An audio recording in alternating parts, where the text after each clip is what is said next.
আল্লাহ রাব্বুল আলামিন হলেন তাওহীদের মালিক। তাওহীদ মানে কি? একত্ববাদ, একক। যখন কোরবানির সময় আসে, সমাজের কেউ কেউ আমরা একজনে একটা গরু কোরবানি করি, আবার কেউ কেউ 2 জন 3 জন 4 জন 5 জন মিলিয়েও গরু একটা কোরবানি করি না? যখন একজনে একটা করি তখন বলি যে ভাই আমি একা কোরবানি করছি। যখন 2-3 জনে মিলে করি তখন বলি শরিকানা কোরবানি করছি, বলি না? শরিকানা কোরবানি করছি। তাহলে এখানে বুঝে গেছি আমরা শিরক আর তাওহীদ কি। তাহলে একজনে একা করলে, একক যখন মালিক, তখন এটার নাম তাওহীদ। আর যখন আমরা কয়েকজনে মিলি করি তখন বলি যে শরিকানা কোরবানি, মানে এই গরুটার কোরবানির ক্ষেত্রে একজন একক মালিক না, কয়েকজন মালিক আছে। একের উপরে একের বেশি যখন মালিক হয়ে যায় তখন আর একক থাকে না, তখন হয়ে যায় শরিকানা। এই জন্য আল্লাহ রাব্বুল আলামিন তার নিজের পরিচয় তুলে ধরেছেন এইভাবে, কুল হুয়াল্লাহু আহাদ। রাসূল আপনি আমার পরিচয়টা দুনিয়ার মানুষের সামনে জানিয়ে দিন, আমি আল্লাহ হইলাম আহাদ। আমি আল্লাহ হইলাম আহাদ। আল্লাহর প্রথম পরিচয় হলো আহাদ। আহাদ মানে কি? এক না, আহাদ মানে একক। এক এবং এককের মধ্যে কিছু পার্থক্য আছে। একের আরবি হলো ওয়াহিদ, একের আরবি হলো ওয়াহিদ। কোরআনে কারিমে আল্লাহর পরিচয় ওয়াহিদও আছে। ওয়া ইলাহুকুম ইলাহুন ওয়াহিদ, তোমাদের ইলাহ হলেন, তোমাদের মাবুদ হলেন একজন, ওয়াহিদ। কিন্তু এখানে আল্লাহ রাব্বুল আলামিন তার পরিচয়টা দিয়েছেন আহাদ, ওয়াহিদ বলেন নাই। আল্লাহ রাব্বুল আলামিন হলেন একক। একের ভাগ করা যায়, একের অর্ধেক হয়, একের 3 ভাগের 1 ভাগ হয়, একের 4 ভাগের 1 ভাগ হয়, একের 5 ভাগের 1 ভাগ হয়। কিন্তু এককের কোনো ভাগ করা যায় না।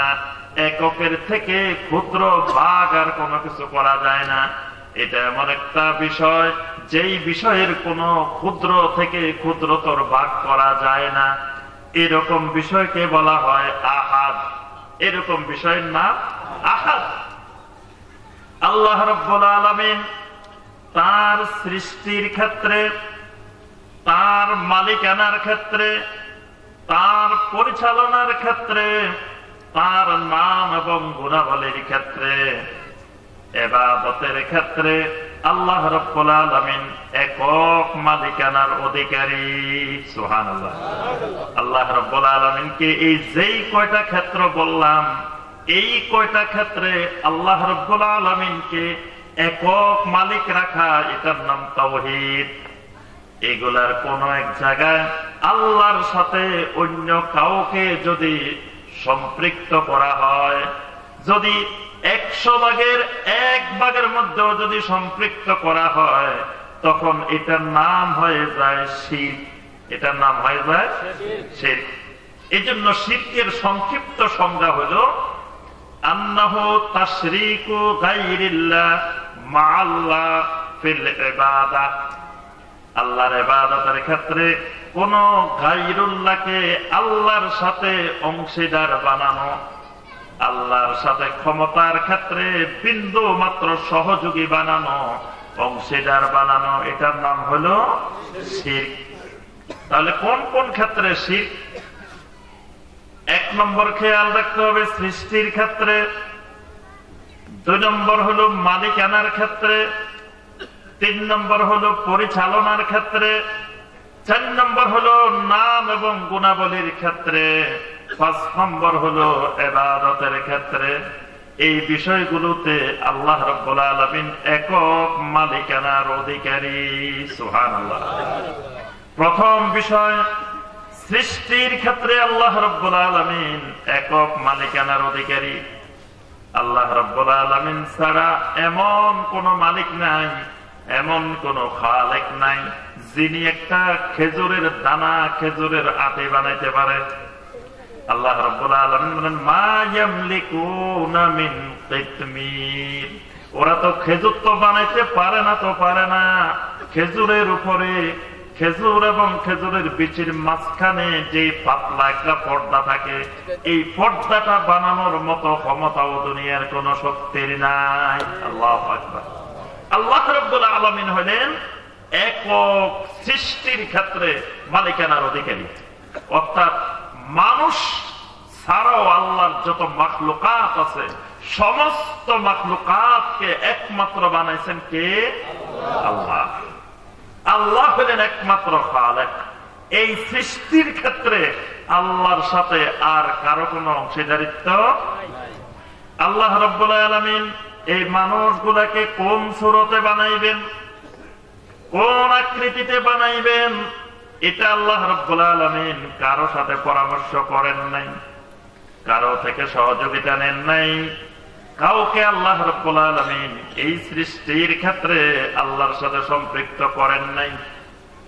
আমাকে আপনাকে কোন সূরতে বানাইবেন, কিভাবে বানাইবেন, আমার আপনার লম্বা কতটুকু হবে, স্বাস্থ্য কতটুকু হবে, ফর্সা হবে না কালো হবে, শরীরের অঙ্গ প্রত্যঙ্গ গুলো নিখুঁত হবে না কোন জায়গায় সমস্যা হবে, এই সব ক্ষেত্রে আল্লাহ রাব্বুল আলামিন নিজে এককভাবে আল্লাহ পাক সিদ্ধান্ত নিয়েছেন। সুবহানাল্লাহ। এই জন্য কোরআনে কারিমে আল্লাহ পাক অসংখ্য জায়গায় এই কথাটা দুনিয়ার মানুষকে সম্বোধন করে আল্লাহ পাক বলছেন, ইয়া আইয়ুহাল ইনসানু মা গাররাকা বিরাব্বিকাল কারীম আল্লাযী খালাকাকা ফাসাওয়াকা ফাআদালাক ফি আইয়ি সূরাতিন মা শাআ রাক্কাবাক। আল্লাহ রাব্বুল আলামিন বলেন, ইয়া আইয়ুহাল ইনসান, ও দুনিয়ার সমস্ত মানুষ, ও ইনসানেরা, মা গাররাকা বিরাব্বিকাল কারীম, কোন জিনিস তোমাদের সাথে, তোমাদের রবের সাথে মাঝখান দিয়ে পার্থক্য সৃষ্টি করে দিয়েছে? আমি আল্লাহর থেকে, আমি খালেক থেকে কোন জিনিস তোমাদেরকে আলাদা করে দিয়েছে? দুনিয়ার কোন জিনিস তোমাদেরকে ধোঁকার মধ্যে ফেলে দিয়েছে? আল্লাযী খালাকাকা, আমি হইলাম তোমার সেই রব যিনি তোমাকে বানাইছি। সুবহানাল্লাহ। খালি বানাই নাই, আমি তোমাকে ফাসাওয়াকা ফাআদালাক, আমি তোমার শরীরটাকে, তোমার মাথা থেকে পা পর্যন্ত কোন জায়গায় কোন অঙ্গটা দিতে হবে, কোন জায়গায় কিভাবে তোমাকে সেটিং দিতে হবে, এই তোমার শরীরের যাবতীয় সুবিন্যস্ত করাটা আমি আল্লাহ রাব্বুল আলামিন এককভাবে নিজে করছি। সুবহানাল্লাহ। আল্লাহ রাব্বুল আলামিন পৃথিবীর মধ্যে যত মাখলুক বানাইছেন, এক একটা মাখলুককে আল্লাহ রাব্বুল আলামিন এক এক ধরনের করে বানাইছেন। আল্লাহ রাব্বুল আলামিন কিছু মাখলুক বানাইছেন জন্ম থেকে শুরু করে মৃত্যু পর্যন্ত শুধু কিয়ামরত অবস্থায় থাকে, দাঁড়ানো অবস্থায় থাকে, রুকুও করতে পারে না, বসতেও পারে না, সিজদাও করতে পারে না, সারা জীবন শুধু দাঁড়িয়ে দাঁড়িয়ে থাকে। আছে না এরকম আল্লাহর মাখলুক? কোন মাখলুক বলেন তো দেখি? গাছপালা, কোটি কোটি গাছপালা জন্ম থেকে শুরু করে মৃত্যু পর্যন্ত দাঁড়িয়ে দাঁড়িয়ে আল্লাহর ইবাদত করে, বসতেও পারে না, রুকুও করতে পারে না, সিজদাও করতে পারে না। আবার আল্লাহ রাব্বুল আলামিন কিছু মাখলুক এমন বানাইছেন যে মাখলুক সারা জীবন রুকু অবস্থায় থাকে, দাঁড়াইতেও পারে না, আবার তারা বৈঠকও করতে পারে না, জন্ম থেকে শুরু করে মৃত্যু পর্যন্ত রুকু অবস্থায় আসেনি। কোন মাখলুক বলেন তো দেখি? জি, ওরা অনেকে চিনে না, কথা বলে না। দেখি রুকু অবস্থায় আল্লাহ কোন মাখলুক গুলো আছে? গরু, ছাগল, ভেড়া, দুম্বা, উট, এই জাতীয় লক্ষ লক্ষ কোটি কোটি প্রাণী আল্লাহ রাব্বুল আলামিন কোন অবস্থায় রাখছেন? রুকু অবস্থায়। আল্লাহ রাব্বুল আলামিন আবার কিছু মাখলুক বানাইছেন যেই মাখলুক গুলো জন্ম থেকে শুরু করে মৃত্যু পর্যন্ত সিজদারত অবস্থায় থাকে। এরকম মাখলুক কোনগুলা? সাপ, বিচ্ছু, এই জাতীয় দেখবেন অনেক প্রাণী মাটির সাথে মিশে মিশে চলে। আল্লাহ রাব্বুল আলামিন এদেরকে জন্ম থেকে শুরু করে মৃত্যু পর্যন্ত সিজদারত অবস্থায় রেখেছেন। আল্লাহ রাব্বুল আলামিন অনেক মাখলুক বানাইছেন, জন্ম থেকে শুরু করে মৃত্যু পর্যন্ত আত্তাহিয়াতুস সুরতে বসে থাকে। এরকম মাখলুক আছে কিনা? কোন মাখলুক? পাহাড়, পর্বত, পাথর, এগুলোকে আল্লাহ রাব্বুল আলামিন আত্তাহিয়াতুস সুরতে, তাশাহুদের সুরতে বসায় রেখেছেন। সুবহানাল্লাহ।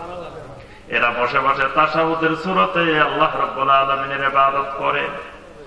আল্লাহ রাব্বুল আলামিন যেমন পুরা জমিনটাকে 4টা ভাগে সৃষ্টি করেছেন, এর বাহিরে আসমানের মধ্যে গেলেও আল্লাহর ফেরেশতাদেরকে আল্লাহ রাব্বুল আলামিন এই 4টা সূরতের মধ্যে রাখছেন। কোন আসমানে গেলে দেখা যাবে সব ফেরেশতারা শুধু দাঁড়িয়ে দাঁড়িয়ে আল্লাহর ইবাদত করতেছে। কোন জায়গায় দেখা যাবে আল্লাহর ফেরেশতারা শুধু রুকু অবস্থায়, সব ফেরেশতারা রুকু অবস্থায় আল্লাহর ইবাদত করতেছে। কোথাও গেলে দেখা যাবে সব ফেরেশতারা সিজদারত অবস্থায় আছেন। কোথাও গেলে দেখা যাবে সব ফেরেশতারা আত্তাহিয়াতুর সুরতে আল্লাহর ইবাদত করেন। আল্লাহ রাব্বুল আলামিন বলেন, ওয়ালাকাদ কাররামনা বানি আদম ওয়া হামালনাহুম ফিল বাররি ওয়াল বাহর। আল্লাহ পাক বলেন, আমি এমন একটা মাখলুক বানাইছি, যেই মাখলুকটাকে সমস্ত মাখলুকের উপরে আমি সম্মানিত করেছি।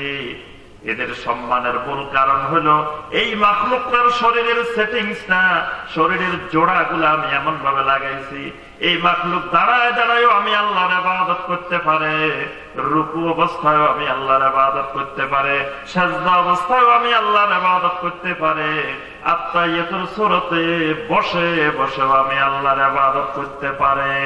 সুবহানাল্লাহ। শরীরের গড়নটা দেখেন।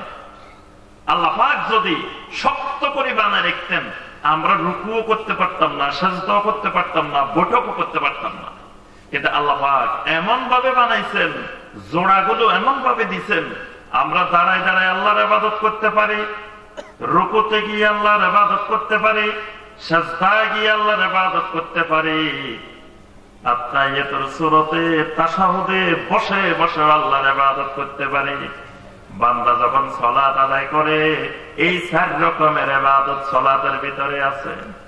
এই জন্য বান্দা যখন সালাত আদায় করে, ওই বান্দা তখন সমস্ত সৃষ্টির সাথে, মাখলুকাতের সাথে তখন মিশে যায়। সুবহানাল্লাহ। বান্দা যখন দাঁড়ায় দাঁড়ায় আল্লাহর ইবাদত করে, তখন ওই দাঁড়ানো মাখলুকগুলো বলতে থাকে, দেখো আমরা শুধু দাঁড়ায় দাঁড়ায় আল্লাহর ইবাদত করি না, দুনিয়ার মানুষেরও দাঁড়ায় দাঁড়ায় আল্লাহর ইবাদত করে। যখন বান্দা রুকুতে যায়, ওই রুকুর তো মাখলুক গুলা বলতে থাকে, দেখো আল্লাহর কত বান্দা আমাদের মতো রুকুতে যাইও আল্লাহর ইবাদত করে। আমরা যখন সিজদায় যাই, আল্লাহর ওই মাখলুকেরা বলে, দেখো আমাদের মতো আল্লাহর বান্দারাও সিজদায় ইবাদত করে। আমরা যখন আত্তাহিয়াতুস সুরতে বসি, তখন ওই মাখলুক গুলা বলে, দেখো কত মানুষ আমাদের সুরতে ইবাদত করে। সুবহানাল্লাহ। অর্থাৎ আল্লাহ পাক মানুষকে এমন ভাবে সৃষ্টি করেছেন, এই মানুষটাকে সকল মাখলুকের সুরত আল্লাহ রাব্বুল আলামিন এক মানুষের ভিতরে দিবেন। সুবহানাল্লাহ। এজন্য আল্লাহ পাক বলেন, ওয়া হামালনাহুম ফিল বাররি ওয়াল বাহর। আমি এই মানুষগুলোকে জলে এবং স্থলে সব জায়গায় আমি এদের নেতৃত্ব কায়েম করে দিছি। সুবহানাল্লাহ। কত বড় বড় বিশাল বিশাল হাতি, কত বড় বড় প্রাণী, তারাও কিন্তু মানুষের কথা শুনে, মানুষ দ্বারা নিয়ন্ত্রিত হয়। আল্লাহ রাব্বুল আলামিন এই সৃষ্টিকে, মানুষকে আল্লাহ পাক গড়নের ক্ষেত্রে কারো থেকে কোন সহযোগিতা, কোন পরামর্শ আল্লাহ পাক নেন নাই। আল্লাহ পাক একক মালিক। এরপরে আল্লাহ রাব্বুল আলামিন বলেন, ফি আইয়ি সূরাতিন মা শাআ রাক্কাবাক। আমি আল্লাহ তোমাকে যেই সূরতে চেয়েছি, সেই সূরতে, সেই গড়নে তোমাকে আমি সৃষ্টি করেছি। আল্লাহ রাব্বুল আলামিন কোরআনে কারিমে অসংখ্য জায়গায় সৃষ্টির কথা স্মরণ করাই দিয়েছেন। কারণ হলো, আলা লাহুল খালকু ওয়াল আমরু তাবারাকাল্লাহু রাব্বুল আলামিন। কারণ নীতিমালা হলো, সৃষ্টি যার, মানুষ হুকুম মানবে তার, সৃষ্টি আল্লাহর, বান্দা হুকুম মানবে একমাত্র আল্লাহর। সৃষ্টি যদি অন্য কারো হইতো, বান্দা হুকুম মানত অন্য কারো। এজন্য আল্লাহ পাক বারবার স্মরণ করে দিয়েছেন, বান্দারে আমি তোমার একমাত্র খালেক, আমি তোমার একমাত্র সৃষ্টিকর্তা, সুতরাং ইবাদত হবে একমাত্র আমি আল্লাহর। সুবহানাল্লাহ। তাহলে আল্লাহ রাব্বুল আলামিন সৃষ্টির ক্ষেত্রে একক মালিক, আল্লাহ ছাড়া আর কোন মালিক নাই। তাহলে আল্লাহ রাব্বুল আলামিন যাকে চান ছেলে সন্তান দেন, যাকে চান আল্লাহ রাব্বুল আলামিন কন্যা সন্তান দেন, যাকে চান ছেলে মেয়ে দুটাই দেন, যাকে চান কোনটাই দেন না। তাহলে ছেলে মেয়ে দেওয়ার মালিক কে? একমাত্র আল্লাহ। খালি আল্লাহ না, ছেলে মেয়ে দেওয়ার মালিক কে? একমাত্র আল্লাহ। আল্লাহ পাক কোরআনে কারিমে বলছেন, ইয়াহাবু লিমান ইয়াশাউ ইনাসান ওয়া ইয়াহাবু লিমান ইয়াশাউ যুকুর। আল্লাহ পাক বলেন, আমি যাকে চাই শুধু কন্যা সন্তান দিই, কোন ছেলে দিই না, খালি মেয়ে। আবার যাকে চাই তাকে শুধু ছেলে দিই, কোন মেয়ে দিই না। আবার আমি আল্লাহ চাইলে ছেলেও দিই, মেয়েও দিই। যাকে চাই ছেলে মেয়ে কোনটাই দিই না। তাহলে এই সৃষ্টির মালিকানা, ছেলে দেওয়ার মালিক একমাত্র আল্লাহ, মেয়ে দেওয়ার মালিক একমাত্র আল্লাহ, ছেলে মেয়ে দুটা দেওয়ার মালিকও একমাত্র আল্লাহ, কোনটা না দেওয়ার মালিকও একমাত্র আল্লাহ। এখন কারো ছেলে মেয়ে হয় না অনেকদিন পর্যন্ত, এখন ছেলে মেয়ে চাইতে হবে কার কাছে?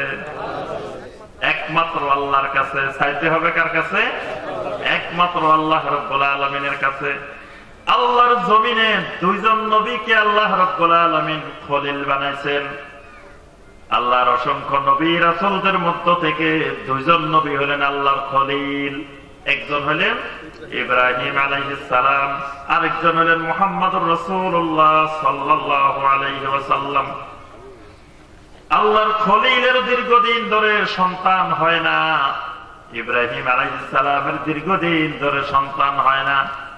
ইব্রাহিম আলাইহিস সালাম দোয়া করছেন কার কাছে? রব্বি হাবলি মিনাস সালিহিন, রব্বুল আলামিন আমাকে একটা সালেহীন সন্তান দাও। তাহলে আল্লাহর খলিল, তার কোনো পাওয়ার নাই ছেলে মেয়ে দেওয়ার, তার নিজেরই ছেলে মেয়ে হয় না, ছেলে মেয়ে দিবেন কেমনে? তিনিও দোয়া করছেন, ছেলে মেয়ে চাইছেন কার কাছে? আল্লাহ রাব্বুল আলামিনের কাছে। জাকারিয়া আলাইহিস সালাম, আমার খাজা বাবার কাছে গেছি, খাজা বাবা একটু আল্লাহর সুপারিশ করে দিবে। খাজা বাবার কাছে তো আমি ছেলে মেয়ে চাইতে যাই নাই, ছেলে মেয়ে দিব আল্লাহ, তবে খাজা বাবার সাথে আল্লাহর একটা হট কানেকশন আছে, ভালো সম্পর্ক আছে, এই জন্য খাজা বাবা একটু বলে দিলে আল্লাহ আমাকে দিয়ে দিবে। এটা কি শিরক হবে না? শিরক হবে। কেন শিরক হবে? তাহলে বোঝা গেল আল্লাহ রাব্বুল আলামিন সৃষ্টির ক্ষেত্রে একক মালিকানা নাই। আল্লাহ মাঝে মাঝে তার ওলিয়া উলিয়াদের, তার বন্ধুদের, তাদের পরামর্শ আল্লাহ কিছু সিদ্ধান্ত পরিবর্তন করে। এটা বোঝা যায় না? আল্লাহ রাব্বুল আলামিন সৃষ্টির ক্ষেত্রে একক মালিকানার অধিকারী। এই ক্ষেত্রে আল্লাহ রাব্বুল আলামিন কারো কোন পরামর্শ সহযোগিতা কিছুই নেন না। আমরা এই দেশে এসেছি, বাংলাদেশে, আল্লাহ রাব্বুল আলামিনের কাছে কোন দরখাস্ত জমা দেই নাই।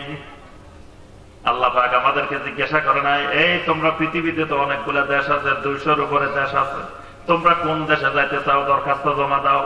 দিছিলেন আপনারা? কি আল্লাহর কাছে অ্যাপ্লিকেশন দিচ্ছেন যে আল্লাহ আমরা বাংলাদেশে যাইতে চাই, গাজীপুর জেলায় যাইতে চাই? দিছিলেন? দেই নাই। যদি আল্লাহ রাব্বুল আলামিন এরকম চাইতো, মনে হয় বাংলাদেশে কোন নাগরিককে পাওয়া যেত না? পাওয়া যেত। সবাই দিয়ে রাখতো আমেরিকা, ইউরোপ, ভালো ভালো দেশে যাওয়ার জন্য। এই দেশে দেখবেন বাংলাদেশের কত ভাই বোন ওসব দেশে যাওয়ার জন্য জান প্রাণ সাগরের মধ্যে যায় জান দিয়ে ফেলতেছে, খালি ওসব দেশে ঢোকার জন্য।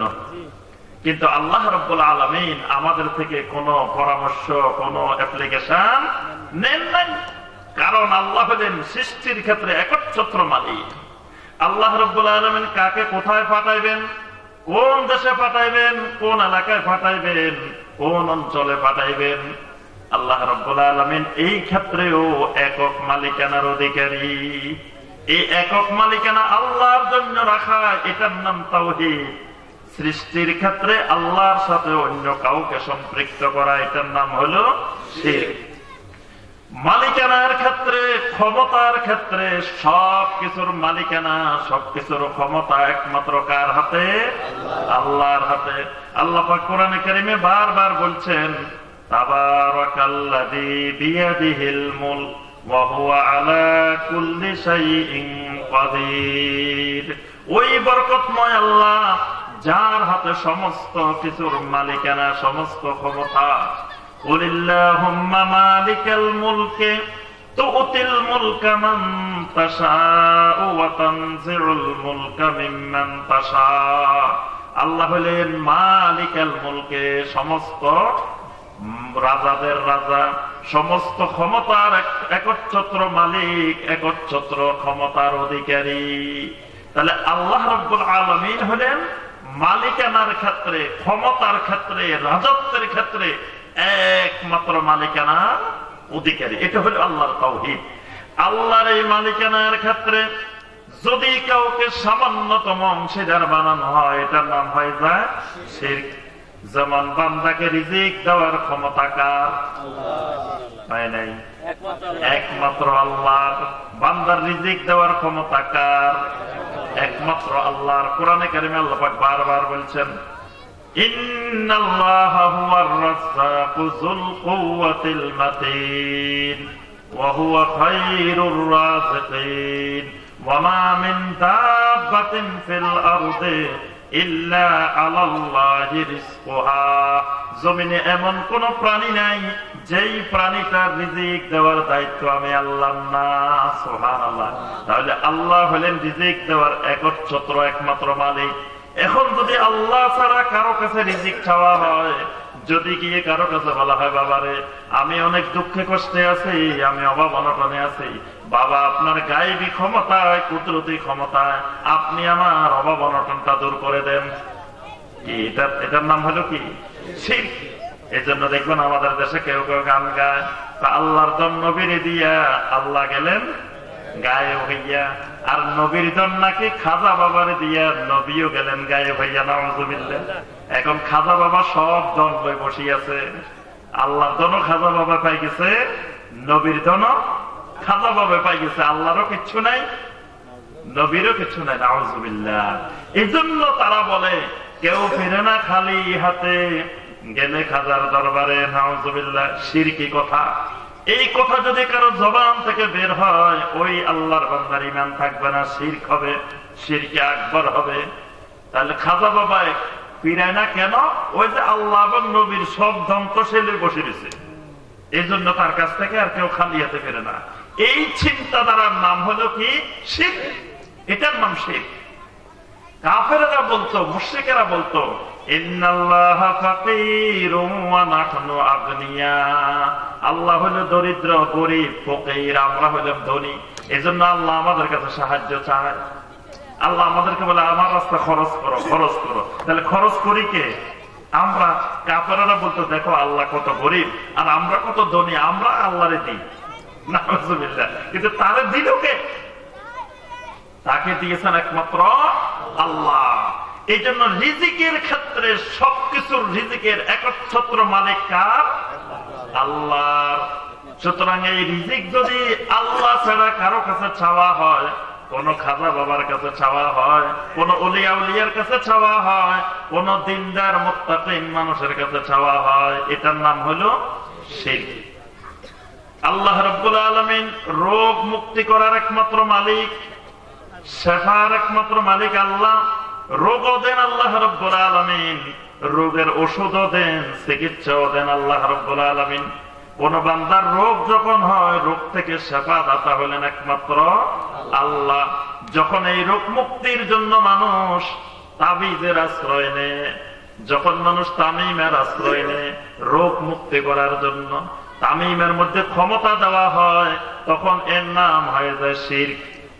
তাবিজের ক্ষমতায় যখন বিশ্বাস করা হয়, কোন গাছের ক্ষমতায় যখন বিশ্বাস করা হয়, কোন বিচির ক্ষমতায় যখন বিশ্বাস করা হয়, যখন কোন পাথরের ক্ষমতায় বিশ্বাস করা হয়, এটার নাম হয় কি? শিরক। কেউ যদি হাতের মধ্যে আকিক পাথর লাগাইছে, অমুক পাথর লাগাইছে, তমুক পাথর লাগাইছে, লাগাই যদি মনে করে আমার এই পাথরের ভিতরে এমন ক্ষমতা আছে, কোন রোগ শোক বিপদ আপদ কিছু আমার কাছে আসবে না, তাহলে এই পাথরের ক্ষমতায় বিশ্বাসী, এটার নাম কি? শিরক।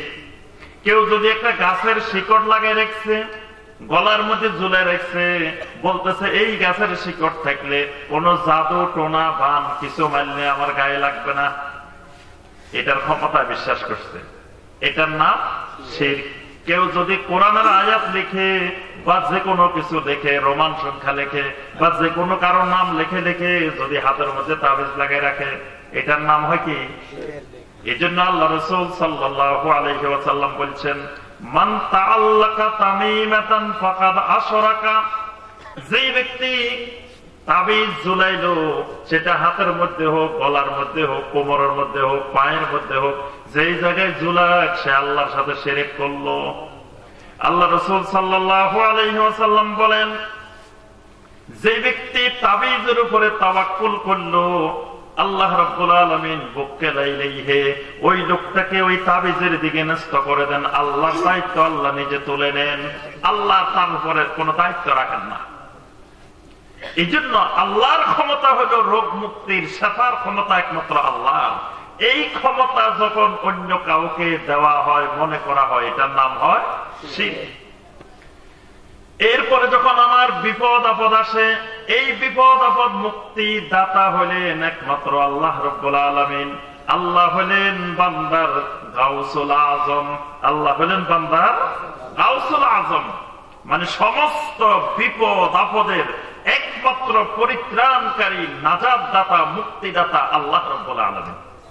যখন দুনিয়ার কোন মানুষকে গাউস মনে করা হয়, গাউসুল আজম মনে করা হয়, যখন দুনিয়ার কোন মানুষের কাছে বিপদ আপদ থেকে মুক্তির জন্য আহ্বান করা হয়, দোয়া করা হয়, বিপদ আপদ থেকে মুক্তির জন্য যখন কোন মান্নত করা হয়, যদি বলা হয় আল্লাহ আমার ছেলের অসুখটা ভালো করে দাও, মেয়ের অসুখটা ভালো করে দাও, আল্লাহ আমার বিপদটা দূর করে দাও, আমি অমুক জায়গায় একটা গরু দিব, অমুক জায়গায় একটা ছাগল দিব, অমুক জায়গায় একটা মুরগি দিব, অমুক জায়গায় এত হাজার টাকা দিব, এটার নাম হলো শিরক। ভালো করব আল্লাহ গরু দিবেন আরেক জায়গায়, ভালো করবে আল্লাহ ছাগল দিবেন আরেক জায়গায়, ভালো করবে আল্লাহ মুরগি দিবেন, টাকা দিবেন আরেক জায়গায়, এটার নাম হলো কি? শিরক। অর্থাৎ আল্লাহ রাব্বুল আলামিন মানুষের যা দরকার সবকিছুর একচ্ছত্র মালিক, মানুষের আগা গোড়া সবকিছুর মালিক একমাত্র আল্লাহ রাব্বুল আলামিন। এই মালিকানার ক্ষেত্রে, আমার আপনার মালিকানার ক্ষেত্রে বিন্দু মাত্র অন্য কারো কাছে যাওয়া, অন্য কারো কাছ থেকে কোনো সাহায্য চাওয়া, এটার নাম শিরক। আল্লাহর এই জমিন, আল্লাহর এই মাখলুকাত পরিচালনার ক্ষেত্রে আল্লাহ রাব্বুল আলামিন একক ক্ষমতার অধিকারী, একক মালিকানার অধিকারী। আল্লাহর জমিন আল্লাহ একমাত্র চালান, বৃষ্টি দেওয়ার মালিক একমাত্র আল্লাহ, বৃষ্টি না দেওয়ার মালিকও একমাত্র আল্লাহ, ফসল দেওয়ার মালিকও একমাত্র আল্লাহ, ফসল না দেওয়ার মালিকও একমাত্র আল্লাহ। এখন যদি আমি মনে করি পৃথিবী আল্লাহ একা চালায় না, এর সাথে আরো আমাদের অনেক গাউস আছে, কুতুব আছে, আবদাল আছে, আওতাদ আছে, আমাদের অনেক গাউস, কুতুব, ওলি, আউলিয়া, বুজুর্গ, এদেরকে নিয়ে আল্লাহ জমিন চালায়, নাউযুবিল্লাহ, এটার নাম হলো শিরক। দেখবেন বাংলার ঘরে ঘরে, প্রত্যেক ঘরে ঘরে মানুষ বিশ্বাস করে যে আল্লাহর এই জমিনে নাকি আল্লাহ কিছু গাউস বানিয়ে রেখেছেন, কুতুব বানিয়ে রেখেছেন, তারপরে আবদাল বানিয়ে রেখেছেন, আওতাদ বানিয়ে রেখেছেন। এদেরকে দিয়ে এক এক এলাকার এক একজন কুতুব আছে, কুতুবের উপরে গাউস আছে, গাউসের উপরে অমুক আছে, এইভাবে আল্লাহ নাকি পৃথিবীটা চালায়। অনেক মানুষ দেখবেন এরকম বিশ্বাস করে। এই বিশ্বাসটার নাম হলো কি? শিরক। এই বিশ্বাসটা আরবের মুশরিকেরও করত না, কাফেরেরও করত না।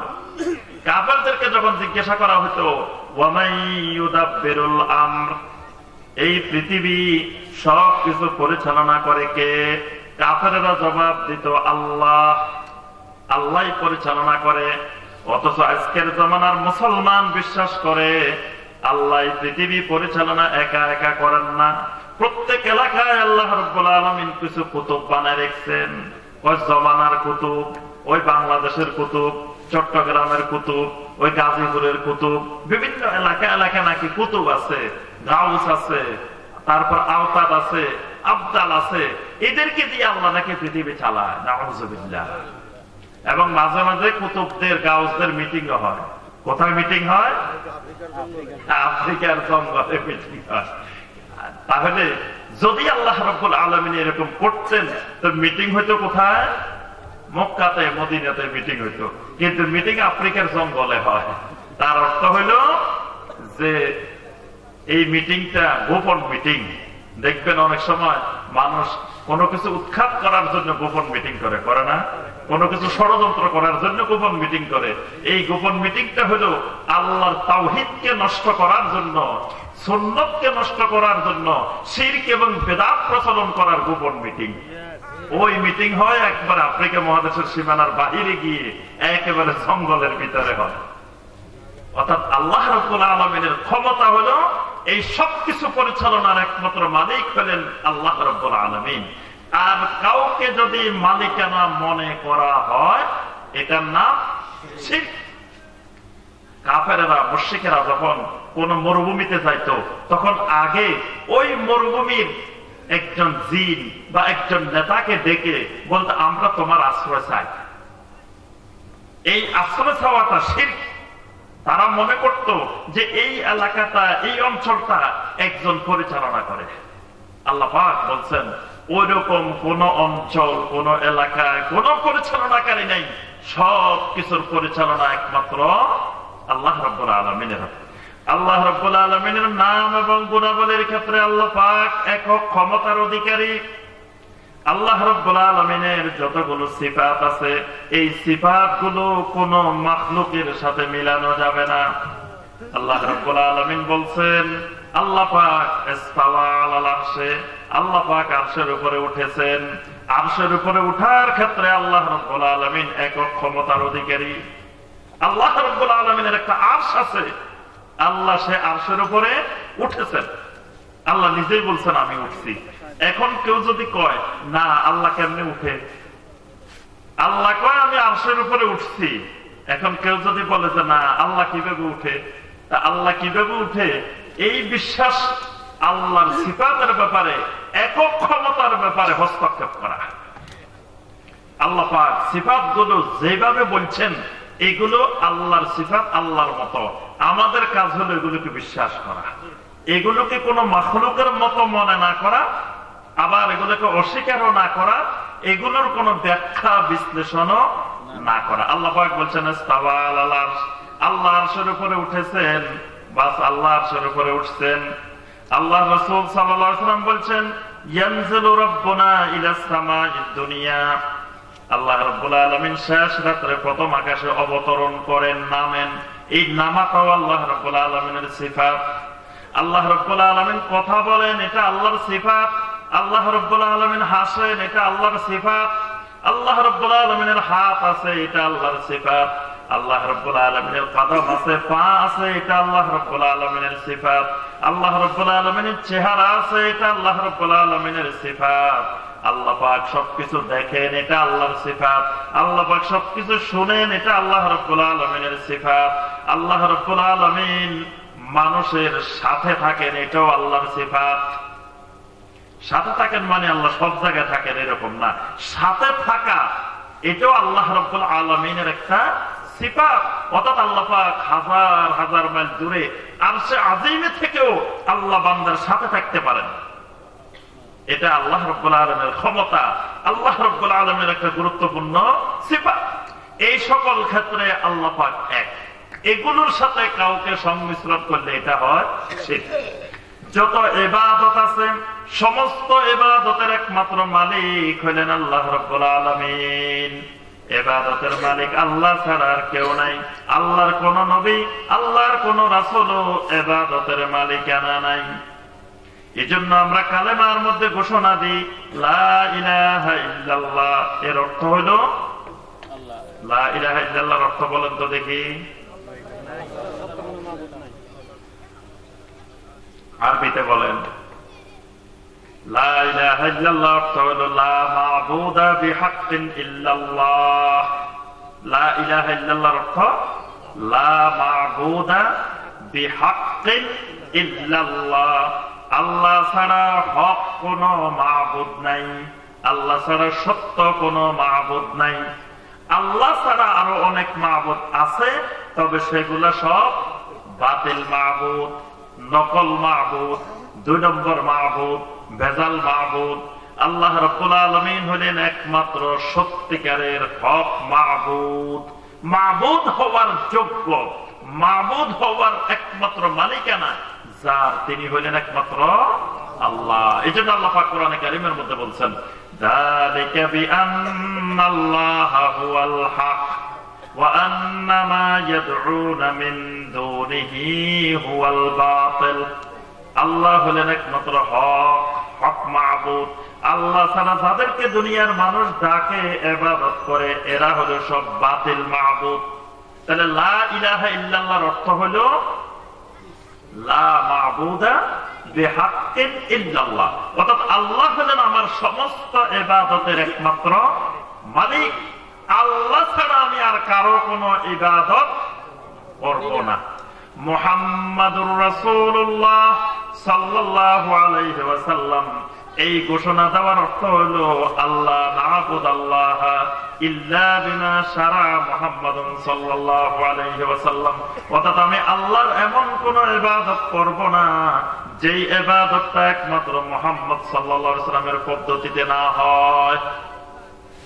সমস্ত ইবাদত করব মুহাম্মদ সাল্লাল্লাহু আলাইহি ওয়াসাল্লামের পদ্ধতিতে, কিন্তু মুহাম্মদ সাল্লাল্লাহু আলাইহি ওয়াসাল্লামের কোন ইবাদত করব না। এই জন্য যত ইবাদত আছে সমস্ত ইবাদত কার জন্য? একমাত্র আল্লাহর জন্য। তাহলে সিজদা করা একটা গুরুত্বপূর্ণ ইবাদত, সিজদা একটা সবচাইতে গুরুত্বপূর্ণ ইবাদত, কারণ সিজদার মাধ্যমে বান্দা আল্লাহ রাব্বুল আলামিনের একেবারে নিকটবর্তী হয়ে যান। সুবহানাল্লাহ। আকরাবু মা ইয়াকুনুল আবদু ইলা রাব্বিহি ওয়া হুয়া সাজিদুন। আল্লাহ রাসূল সাল্লাল্লাহু আলাইহি ওয়াসাল্লাম বলেন, কোন বান্দা যখন আল্লাহর নিকটে সিজদা করে, বান্দা আল্লাহর একেবারে নিকটবর্তী হয়ে যায়। সুবহানাল্লাহ। এরকম গুরুত্বপূর্ণ একটা ইবাদত, এটা আল্লাহ ছাড়া আর কাউকে করা যায় না। যখনই কোন ব্যক্তি আল্লাহ ছাড়া কাউকে একটা সিজদা করবে, এটার নাম হলো শিরক। আজকে দেখবেন বাংলার জমিনে কত জায়গায় লক্ষ লক্ষ নারী পুরুষ কবরের সামনে সিজদা করে, জীবিত মানুষকে সিজদা করে। এই সিজদা গুলো হলো শিরকি সিজদা, ঈমান হারানোর সিজদা, কুফরি সিজদা। এগুলো হলো ইবাদতের মালিকানা অন্য কাউকে বানানো। মান্নত করা একটা ইবাদত, এই মান্নত একমাত্র আল্লাহ রাব্বুল আলামিনের জন্য করতে হয়। আল্লাহ ছাড়া কারো জন্য মান্নত করলে এটা হয়ে যায় শিরক।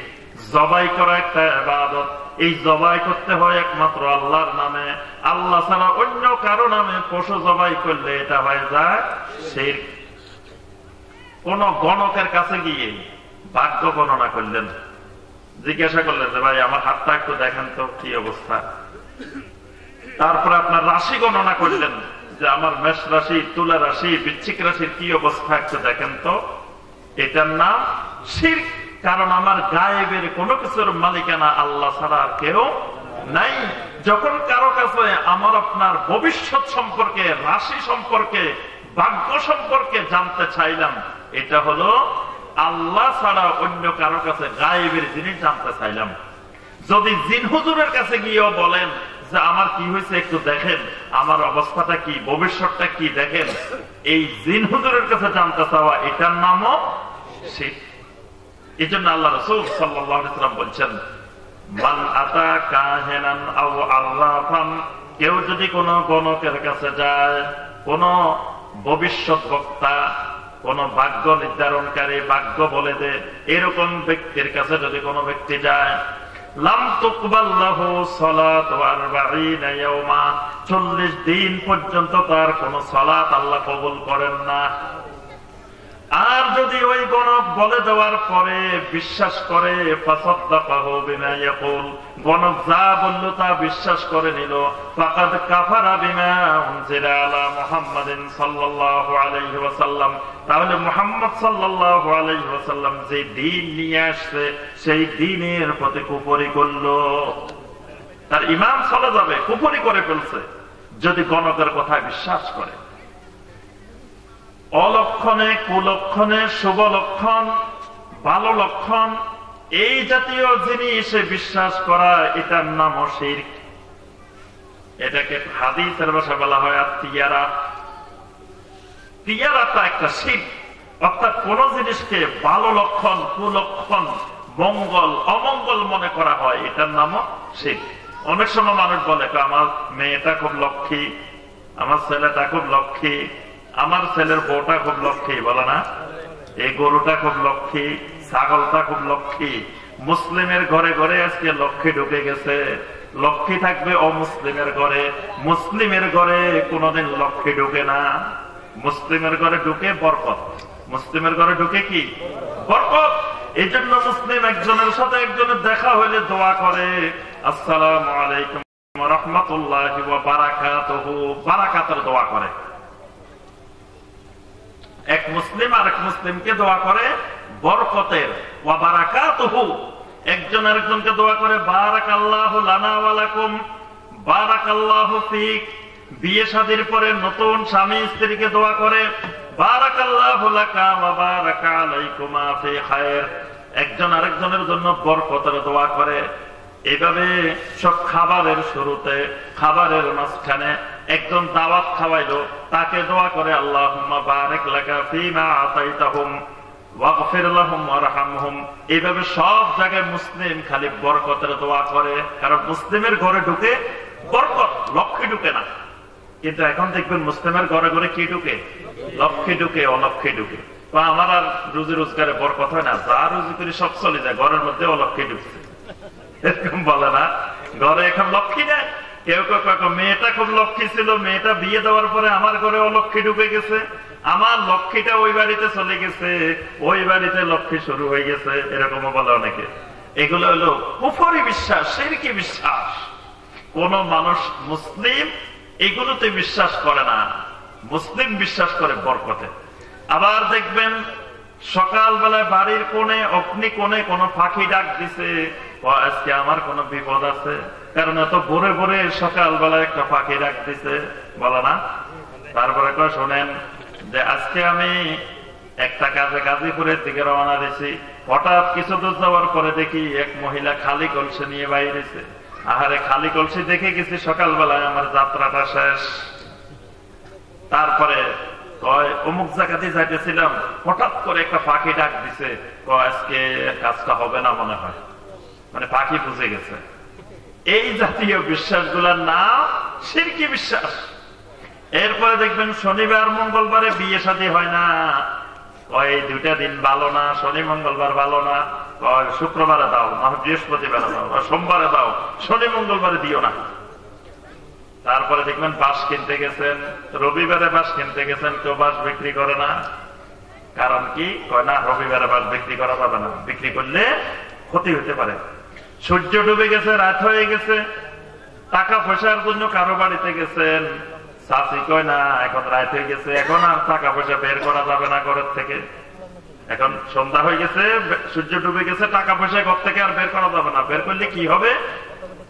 অলক্ষ্মী লেগে যাবে, লক্ষ্মী চলে যাবে।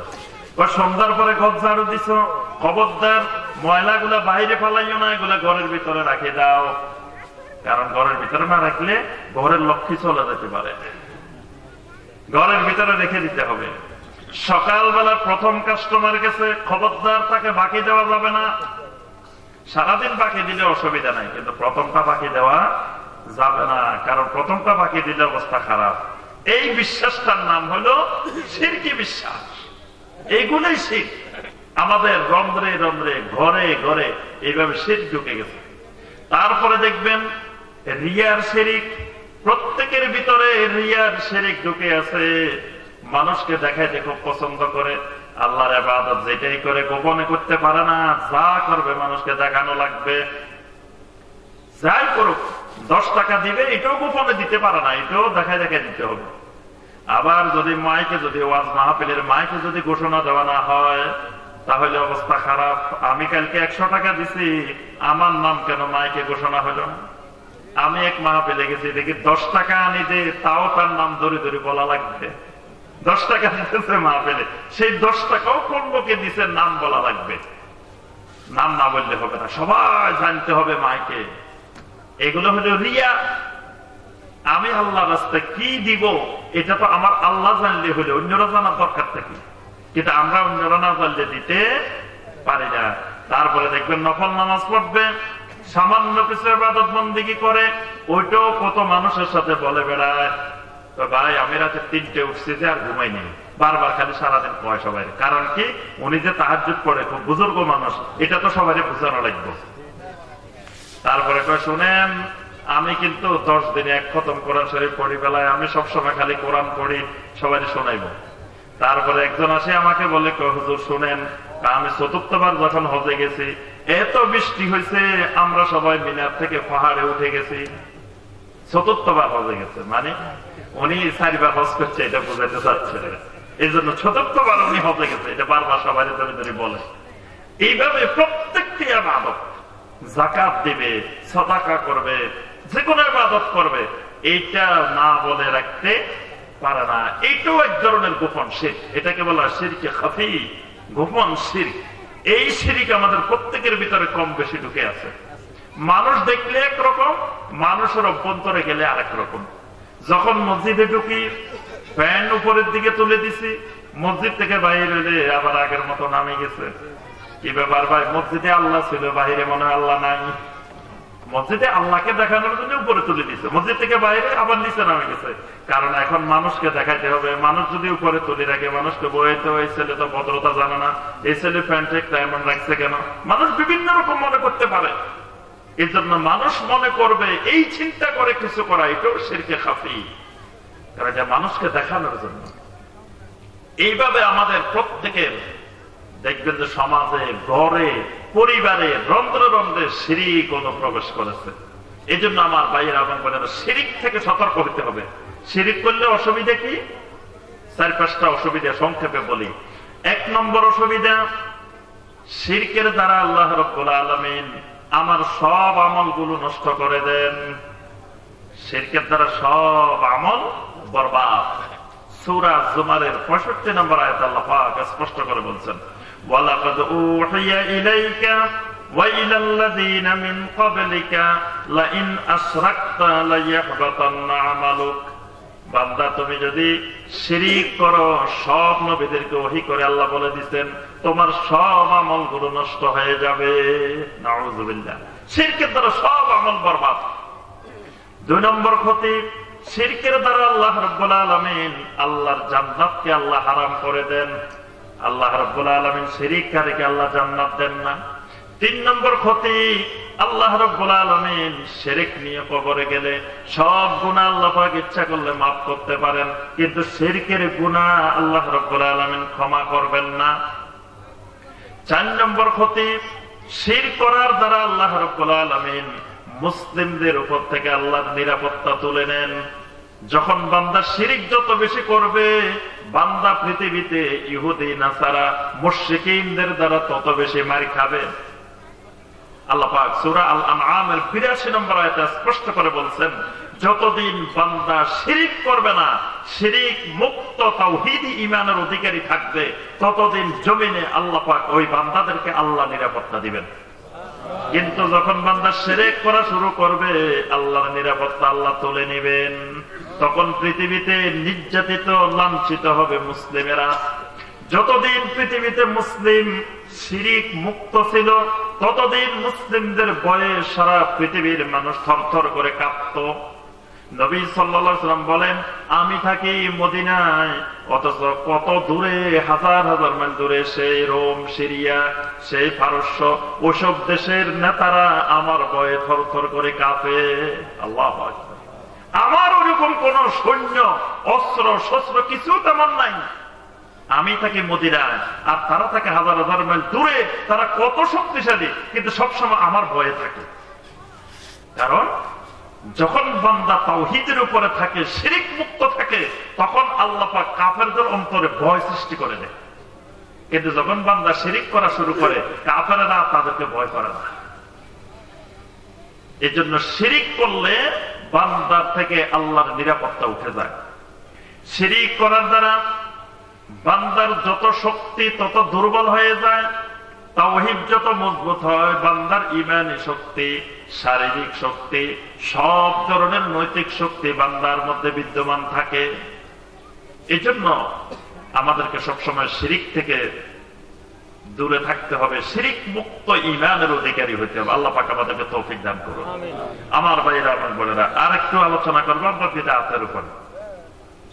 বিদআতটা হলো ইবাদতের রূপে, মানে ভালো মনে করে সওয়াবের উদ্দেশ্যে নতুন নতুন যে সকল ইবাদত বানানো হয়, এগুলোর নাম হলো বিদআত। বিদআতটা খারাপ কোন জিনিস না, মানে বাহ্যিক ভাবে দেখতে বিদআতটা খারাপ জিনিস না, বাহ্যিক ভাবে দেখতে খুব ভালো জিনিস, চমৎকার জিনিস, সুন্দর জিনিস। বরং মূল জিনিসের চাইতেও বাহ্যিক ভাবে দেখতে বিদআতটা অনেক সুন্দর মনে হয়, চাকচিক্যময় মনে হয়। দেখবেন স্বর্ণ যেগুলো খাঁটি, এগুলো দেখতে এত চকচক করে না। যেগুলো ভেজাল আছে না, দেখবেন স্বর্ণের মতো করে করে বানায়, এইগুলো দেখতে চকচক করতেছে, মনে হয় যে এগুলো অনেক ভালো, দেখতে মনে হয় যে অনেক ভালো। কিন্তু দেখবেন বাড়িতে নিলে 1 মাস পরে এগুলোর রং তো উঠে আর কিছু থাকে না, আছে না এরকম? বেদাতটা হলো এমন, বাহ্যিক ভাবে দেখতে অনেক সুন্দর মনে হয়, কিন্তু আসলে এগুলো সুন্দর নয়। এখন বেদাত চিনবো কিভাবে? বেদাত চিনার কয়েকটা পদ্ধতি শুনে রাখি আমরা, তাহলে বুঝবো যে এগুলো বেদাত। 1 নম্বর বিষয় হলো, বেদাতটা হবে নতুন জিনিস। বেদাত হবে নতুন। নতুন মানে কিরকম নতুন? আল্লাহ রাসূল সাল্লাল্লাহু আলাইহি ওয়াসাল্লাম ইবাদতের, পুরাতন ইবাদতের একটা সীমানা ঠিক করে দিয়েছেন। এই সীমানার পরে যত ইবাদত বানানো হবে, এগুলা সব নতুন। পুরাতনের সীমানা কতটুকু? আল্লাহ রাসূল সাল্লাল্লাহু আলাইহি ওয়াসাল্লামের একটা প্রসিদ্ধ হাদিস আছে, ইরবাদ ইবনে সারিয়া রাদিয়াল্লাহু তাআলা আনহু হাদিসটা বর্ণনা করতেন, অনেক লম্বা হাদিস। এই হাদিসের মধ্যে আল্লাহ রাসূল সাল্লাল্লাহু আলাইহি ওয়াসাল্লাম বলছেন, আলাইকুম বিসুন্নতি ওয়া সুন্নাতিল খুলাফাইর রাশিদিন আল মাহদিয়্যিন। আল্লাহ রাসূল সাল্লাল্লাহু আলাইহি ওয়াসাল্লাম বলেন, কিয়ামতের আগে আমার উম্মতের সামনে অসংখ্য বেদাত প্রকাশ পাবে। আমি নবীর সুন্নতের সাথে অসংখ্য ইখতিলাফ দেখা দিবে।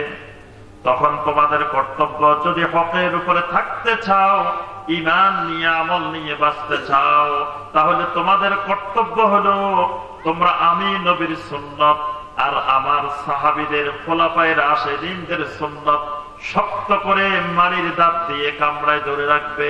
সুবহানাল্লাহ। তখন এমন একটা পরিস্থিতি তৈরি হবে, আমার সুন্নত যদি হাতের মধ্যে রাখো, তোমাদের হাত থেকে টেনে তোমাদের থেকে সুন্নত নিয়ে যাবে, তোমরা সুন্নত ধরে রাখতে পারবে না। যদি সামনের দাঁত দিয়ে কামড়াই সুন্নত ধরে রাখো, টান মেরে তোমার দাঁত ভেঙে তোমার থেকে সুন্নত নিয়ে যাবে, তোমার ভিতরে সুন্নত রাখতে পারবে না। এই জন্য আমার উম্মত যদি সুন্নত ধরে রাখতে চাও, তাহলে মারির দাঁত দিয়ে শক্ত করে কামড়াই ধরবা, তাহলে যত টানবে টানো, তোমার থেকে সুন্নত ছুটবে না। সুবহানাল্লাহ। তো এখানে আল্লাহ রাসূল সাল্লাল্লাহু আলাইহি ওয়াসাল্লাম সুন্নতের কথা বলতে গিয়ে বলছেন, আলাইকুম বিসুন্নতি ওয়া সুন্নাতিল খুলাফাইর রাশিদিনাল মাহদিয়্যিন, অর্থাৎ আমার সুন্নাত আর খোলাফায়ে রাশিদিনদের সুন্নাত।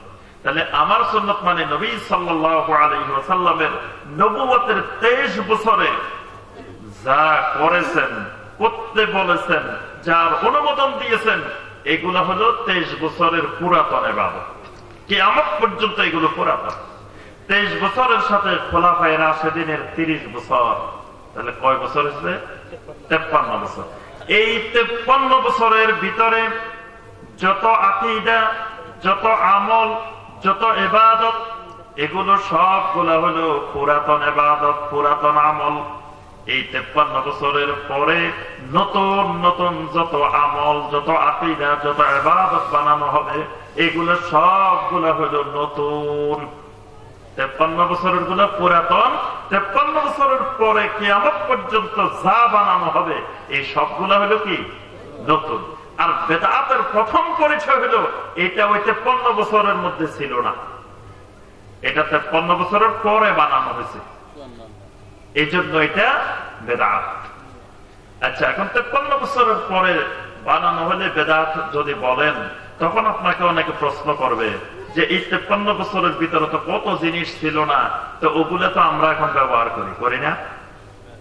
ওই 53 বছরের ভিতরে তো এই মাইক ছিল না, এখন আমরা মাইক দিয়ে ওয়াজ করি। আল্লাহ রাসূল কি মাইক দিয়ে ওয়াজ করছেন? তখন তো এরকম মাইক ছিল না, তাহলে এটাও তো বেদাত। তারপরে দেখেন মসজিদের ভিতরে আমরা টাইলস লাগাইছি, এসি লাগাইছি, ফ্যান লাগাইছি, এগুলোও তো ওই 53 বছরে ছিল না। হজে যাই আমরা বিমানে করি, নবী সাল্লাল্লাহু আলাইহি ওয়াসাল্লাম সাহাবায়ে কেরাম ওই 53 বছরে বিমানে করে হজে যান নাই। এরকম দেখবেন অসংখ্য জিনিস আছে যেগুলো ওই 53 বছরে ছিল না। তাহলে তো সবগুলো বেদাত।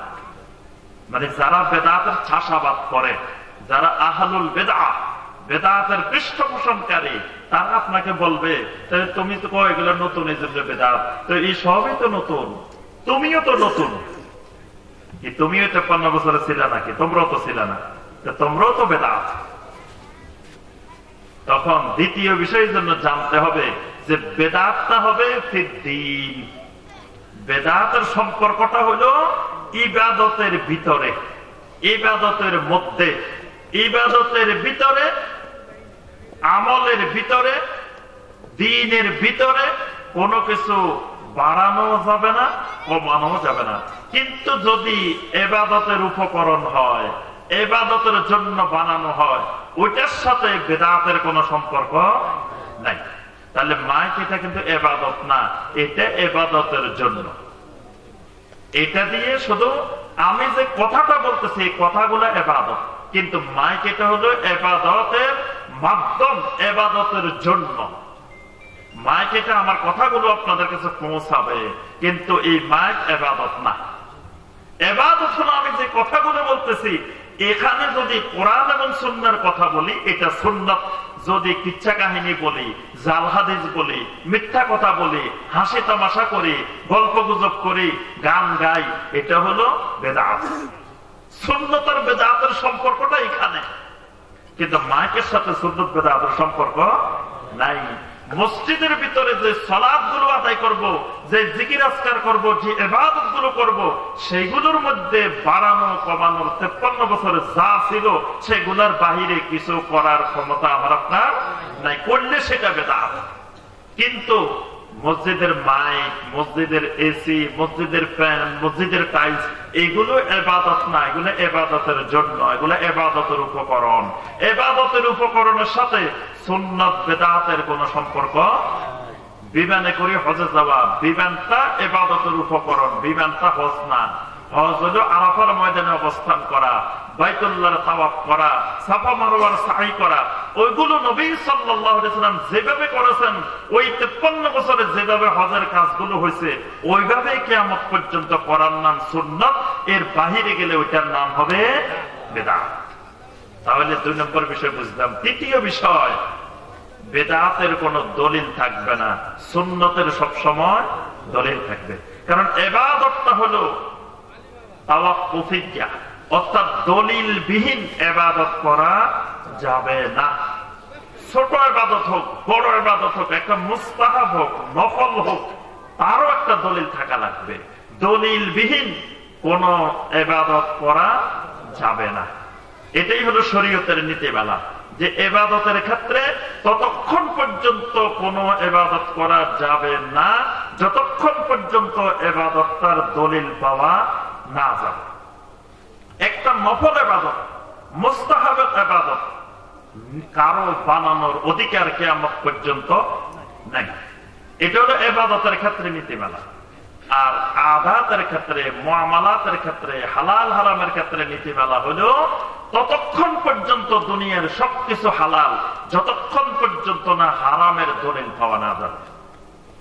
যেমন আমরা ভাত খাই, কত কিছু খাই, এগুলো যে হালাল দলিল আছে? কেউ যদি কয় আপনারা যে ভাত খান, ভাতের দলিল দেখান, কোন সহিহ হাদিসে পাইছেন ভাত খাওয়া? আপনারা তো সহিহ হাদিসের কথা বলেন, সহিহ হাদিসে আছে কিনা ভাত খাওয়ার কথা? তারপর আরো যা যা আমরা বাংলাদেশে খাই, এগুলোর নাম ধরে ধরে কোথাও আছে? নাই। তাহলে শরীয়তের এই ক্ষেত্রে নীতিমালা হলো দুনিয়ার সবকিছু খাওয়া হালাল ততক্ষণ পর্যন্ত যতক্ষণ না হারামের দলিল পাওয়া না যাবে। কারণ আল্লাহ পাক বলে দিচ্ছেন, ওয়াল্লাযী খালাকা লাকুম মা ফিল আরদি জামিআ, জমিনে যা আছে বান্দা সব তোমাদের জন্য বানাইছে। সুবহানাল্লাহ। তাহলে সব আমাদের, আমরা সব খাবো, করবো, ব্যবহার করব। কিন্তু যেটা ব্যবহার করা যাবে না, খাওয়া যাবে না, করা যাবে না, ওইটা আল্লাহ পাক স্পষ্ট নিষেধ করে দিচ্ছেন, আল্লাহ রাসূল সাল্লাল্লাহু আলাইহি ওয়াসাল্লাম স্পষ্ট নিষেধ করছেন। এই জন্য এই ক্ষেত্রে নীতিমালা হলো সব হালাল ততক্ষণ পর্যন্ত যতক্ষণ হারামের দলিল না পাওয়া যাবে। ইবাদতের ক্ষেত্রে নীতিমালা হলো কোন ইবাদত ততক্ষণ করা যাবে না যতক্ষণ ওই ইবাদতের পক্ষে দলিল না পাওয়া যাবে। কিন্তু যেটা বিদআত, সেটার কোনো দলিল পাওয়া যাবে না। দলিল যদি থাকে সেটা বিদআত হবে না, সেটা হয়ে যাবে কি সুন্নাত। এই জন্য আমি সব জায়গায় উদাহরণ দিই যে সামনে একটা সুন্দর বাড়ি, আমি আপনাদেরকে ঘোষণা দিলাম যে ভাই শুনেন, সম্মানিত ভাই বোনেরা, বাড়ি এটা কিন্তু আমার না। এখন আপনারা বললেন যে বাড়ি এটা যে আপনার না, আপনি একটু দলিলটা, কবলাটা, খতিয়ানটা একটু দেখাই যান। আমার কাছে এই বাড়ির কোন দলিল, কবলা, খতিয়ান কিছু আছে? কিছুই নেই। তাহলে তো আমি দেখাইতে পারবো না। বাড়ি এটা যিনি মালিক তার কাছে দলিল, কবলা, খতিয়ান সব আছে, উনি আপনাকে সব দেখাইতে পারবেন। তাহলে বেদাত যেটা হবে এটার কোন দলিল থাকবে না, সুন্নাত যেটা হবে সেটার দলিল থাকবে। এই জন্য যিনি বলবেন ভাই এটা সুন্নাত, দলিলটা উনি দেখাবেন। যিনি বলবেন ভাই এটা বেদাত, উনি কোন দলিল দেখানো লাগবে না। দলিল নাই বলে এটা বেদাত, দলিল থাকলে তো এটা সুন্নাত হয়ে যেত। তবে ইবনে তাইমিয়া রাহিমাহুল্লাহ বলছেন, যারা বেদাতি, যারা আহলুল বেদাত, তারা তাদের বেদাতের সপক্ষে একটা ভুয়া দলিল বানায়নি। দেখবেন এলাকায় কিছু কিছু জমি দখলকারী থাকে, তাদের কাজে থাকে যে অমুকের জমি এখান দিয়ে 3%, ওখান দিয়ে 5%, ওখান দিয়ে 7%, তার নামে ভুয়া কবলা করে করে দলিল বানায় জমি দখল করে। এরকম কিছু থাকে না? আপনাদের এলাকায় কিন্তু নাই, কিন্তু অন্যান্য এলাকায় এরকম থাকে যে যারা এরকম জমির, বিভিন্ন জনের জমি 2%, 5%, 10%, দেখবেন গোপনে আপনার 2 নম্বর কবলা একটা বানায় জমি এগুলো দখল করে ফেলায়। এরকম থাকে। ঠিক বেদাতি যারা আহলুল বেদাত, তারাও তাদের বেদাতের সপক্ষে একটা একটা দলিল নির্ধারণ করে, কিন্তু দলিলটা ওই ইবাদতের সাথে সম্পৃক্ত না। দলিলটা অন্য জায়গার দলিল তারা এনে এখানে ফিট করে, অথবা আয়াতের অংশ বিশেষ, অথবা হাদিসের অংশ বিশেষ, এগুলো দিয়ে তারা দলিল পেশ করে। তাহলে মনে রাখবেন যে বেদাতের সপক্ষে যারা দলিল দেয়, কয়েকটা বৈশিষ্ট্য মনে রাখবেন। হয় এই দলিল মানে ধরা পড়ে যাবে এইভাবে, হয় এই দলিল অন্য জায়গার দলিল এই জায়গায় এনে লাগাইছে, অথবা এই দলিল, যেই দলিল দিয়ে দলিল পেশ করা হচ্ছে, এই দলিল জাল দলিল, জাল হাদিস, সহিহ হাদিস না, এরকম দলিল এনে এখানে পেশ করতেছে। অথবা এই দলিল, যেই দলিল তারা যুক্তি হিসাবে আহলুল বেদাত মানুষের সামনে পেশ করতেছে, এই দলিলটা কোনোভাবে যে কোনো উপায়ে সে সঠিক সোর্স থেকে না নিয়ে, অর্থাৎ বিভিন্ন কায়দা কানুনের মাধ্যমে আয়াতের অংশ বিশেষ নিয়ে, হাদিসের অংশ বিশেষ নিয়ে বানাইছে। কেউ যদি পুরা আয়াতে কারিমা পেশ করে, তার ভুয়া দলিলের জবাব আল্লাহ পাক ওই আয়াতের মধ্যে দিয়ে দিচ্ছেন। সুবহানাল্লাহ। এই জন্য খেয়াল রাখতে হবে। দেখবেন আপনি একজনকে জিজ্ঞাসা করবেন যারা বেদাত করেন, বেদাতের দলিলগুলো দেখলে আপনি বুঝবেন। একজন বলতেছে শুনেন, আল্লাহ রাসূল সাল্লাল্লাহু আলাইহি ওয়াসাল্লাম মারা যান নাই, আল্লাহ রাসূল জীবিত। কই পেয়েছেন আল্লাহ রাসূল জীবিত? রাসূল মারা গেলেন না। রাসূল যদি মারা না যায়, তাহলে সাহাবায়ে কেরাম, আল্লাহু আকবার, নবী সাল্লাল্লাহু আলাইহি ওয়াসাল্লামকে গোসল দিলেন, কাফনের কাপড় পরাইলেন, কবর খুঁড়লেন, কবরে দাফন করলেন, জানাজা পড়লেন। তো জীবিত একজন মানুষকে কিভাবে সাহাবায়ে কেরাম এইভাবে গোসলও দিলেন, কাফনও পরাইলেন, কবরও দিয়ে ফেললেন? এটা একটা প্রশ্নের ব্যাপার না? নবী সাল্লাল্লাহু আলাইহি ওয়াসাল্লাম জীবিত, মারা যান নাই, তো তাইলে জীবিত মানুষকে কিভাবে করলো? ওই না, কোরআনের দলিল আছে। কি দলিল আছে? ওয়ালা তাকুলু লিমান ইউকতালু ফি সাবিলিল্লাহি আমওয়াত, যারা আল্লাহর রাস্তায় মারা গেছে তাদেরকে তোমরা মৃত বলিও না। দলিল পাওয়া গেছে, দলিল তো আছে। আচ্ছা, তো এখন এবার দেখেন বেদাতে কেমনে ধরা পড়ে। তার এই দলিল যে এটার সাথে সম্পৃক্ত না। এখানে আল্লাহ বলছেন যারা আল্লাহর রাস্তায় মারা যায় তাদেরকে তোমরা মৃত বলিও না, শহীদদের কথা বলছেন। এখানে কিন্তু নবী রাসূলদের কথা বলেন নাই। তাহলে আয়াত এটা নবী রাসূলদের শানে অবতীর্ণ হয় নাই, আয়াতটা সমস্ত শহীদদের শানে। তাহলে অন্য জায়গার দলিল আনি এখানে লাগাইছে, কিন্তু দলিল একটা বার করেছে। আচ্ছা, একজন বলে আল্লাহ রাসূল সাল্লাল্লাহু আলাইহি ওয়াসাল্লাম নূরের তৈরি। আল্লাহ রাসূল নূরের তৈরি কোথায় পাইলেন? আল্লাহ পাক বলেন কাদ জাআকুম মিনাল্লাহি নূরুন ওয়া কিতাবুম মুবিন, তোমাদের কাছে আল্লাহর পক্ষ থেকে নূর এসেছে, স্পষ্ট কিতাব এসেছে। এটা হলো আয়াতের অংশ বিশেষ। এর আগে কিন্তু আয়াত আরো আছে। সেখানে আল্লাহ পাক আহলে কিতাবদেরকে বলছেন, হে আহলে কিতাবেরা, কাদ জাআকুম রাসূলুনা ইউবাইয়িনু লাকুম কাসীরাম মিম্মা কুনতুম তুখফুনা মিনাল কিতাব। ও আহলে কিতাবেরা, তোমরা অনেক জিনিস গোপন করে রাখো, আমার রাসূল এসে তোমাদের ওই গোপন জিনিসগুলো প্রকাশ করে দেয়। তাহলে নূরের কাজ কি? যে অন্ধকারের ভিতরে অনেক জিনিস গোপনে লুকাই রয়েছে, আপনি যখন লাইট দিয়ে দিচ্ছেন গোপন জিনিসগুলো বের হয়ে গেছে। এই জন্য নবী সাল্লাল্লাহু আলাইহি ওয়াসাল্লামকে এখানে আল্লাহ পাক নূর বলছেন, যে ইহুদিরা যা গোপন করছিল তাওরাতের মধ্যে আল্লাহ পাক নবী সাল্লাল্লাহু আলাইহি ওয়াসাল্লামের মাধ্যমে সবগুলো প্রকাশ করে দিয়েছেন। আল্লাহ রাব্বুল আলামিন নবী সাল্লাল্লাহু আলাইহি ওয়াসাল্লামকে হেদায়েতের নূর দান করতেন। নবী সাল্লাল্লাহু আলাইহি ওয়াসাল্লামের হেদায়েতের নূর দিয়ে অন্ধকার, জাহেলিয়ত, শিরক সমাজ থেকে দূর হয়েছে। তাহলে আয়াত পুরাটা যদি পড়ে তাহলে এখানে নবী সাল্লাল্লাহু আলাইহি ওয়াসাল্লাম নূরের তৈরি, এটার কোন দূরতম কথাও আয়াতের ভিতরে নাই। অর্থাৎ এই জন্য তারা পুরো আয়াত দলিল পেশ করে না, অংশ বিশেষ দলিল পেশ করে। আচ্ছা, এরপরে বলে যে আল্লাহ সব জায়গায় বিরাজমান, আল্লাহ সবার সাথে থাকে। দলিল কি? আল্লাহ পাক মুসা আর হারুনকে বলছে যে লা তাখাফা ইন্নী মাআকুমা, যে হে মুসা হারুন তোমরা ভয় করিও না, আমি তোমাদের সাথে আছি। তাহলে আল্লাহ সাথে আছে, দলিল পাওয়া গেছে আল্লাহ সব জায়গায় আছেন। এই আয়াতের মধ্যে সাথে আরেকটি অংশ আছে। আল্লাহ পাক বলছেন আসমাউ ওয়া আরা, আল্লাহ পাক বলছেন আমি তোমাদের সাথে আছি, আমি সবকিছু দেখতেছি, শুনতেছি। তাহলে ওই যে অংশ বিশেষ দলিল দিছে, পুরাটা দিলে তার দলিলের জবাব এখানেই আছে। আল্লাহ বলছেন আমি সাথে আছি, মানে আমি তোমার সবকিছু শুনতেছি, সবকিছু দেখতেছি। আল্লাহর শোনা দেখা সব জায়গায় বিরাজমান। এইভাবে প্রত্যেকটা আয়াত অথবা প্রত্যেকটা হাদিস দেখলে দেখবেন যে যিনি বেদাতের সপক্ষে দলিল দেন উনি আয়াতের বা হাদিসের অংশ বিশেষ পুরা দলিল দেন না, অথবা অন্য জায়গার দলিল। যেমন ধরেন আল্লাহ রাসূল সাল্লাল্লাহু আলাইহি ওয়াসাল্লাম মাঝে মাঝে দোয়া করার সময় হাত তুলছেন না? আল্লাহ রাসূল সাল্লাল্লাহু আলাইহি ওয়াসাল্লাম খুতবার মধ্যে বৃষ্টির জন্য দোয়া করতেছিলেন, হাত তুলছেন। নবী সাল্লাল্লাহু আলাইহি ওয়াসাল্লাম বদরের ময়দানে সাহাবীদেরকে নিয়ে আল্লাহর কাছে দোয়া করছেন, হাত তুলছেন, হাত তুলে দোয়া করছেন। এরকম আর কোন কোন জায়গায় হাত তুলে দোয়া করছেন। আবার কোন কোন জায়গায় নবী সাল্লাল্লাহু আলাইহি ওয়াসাল্লাম দোয়া করছেন, হাত তোলেন নাই, হাত তোলা ছাড়া করছেন। এরকম অনেক জায়গায় আছে না? এখন যদি আমি যেই জায়গায় তোলার দলিল পাওয়া গেছে ওইটাকে আমি যদি সব জায়গায় ফিট করার চেষ্টা করি, যে আল্লাহ রাসূল সাল্লাল্লাহু আলাইহি ওয়াসাল্লাম তো তুলছেন, বদরে তুলছেন, খুতবার বৃষ্টির দোয়ার মধ্যে তুলছেন, তখন দেখা যাবে আপনি ওই সুন্নতকে সেখানে পরিবর্তন করে বেদাতে রূপান্তর করে দিবেন। কারণ ওই জায়গার কোন দলিল নেই তুলছেন, কিন্তু আপনি অন্য জায়গার একটা দলিলকে এনে ওই জায়গায় ফিট করতেছেন।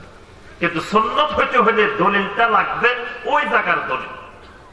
এখন যদি ধরেন আমি মসজিদে ঢুকার সময় দোয়া পড়ি না, মসজিদ থেকে বের হওয়ার সময় দোয়া পড়ি, ঘরে ঢুকতে দোয়া পড়ি, ঘর থেকে বের হইতে দোয়া পড়ি, গাড়িতে উঠতে দোয়া পড়ি, গাড়ি থেকে নামতে দোয়া পড়ি, পোশাক পরার সময় দোয়া পড়ি, পোশাক খোলার সময় দোয়া পড়ি, সারাদিনে তো দোয়া পড়ি।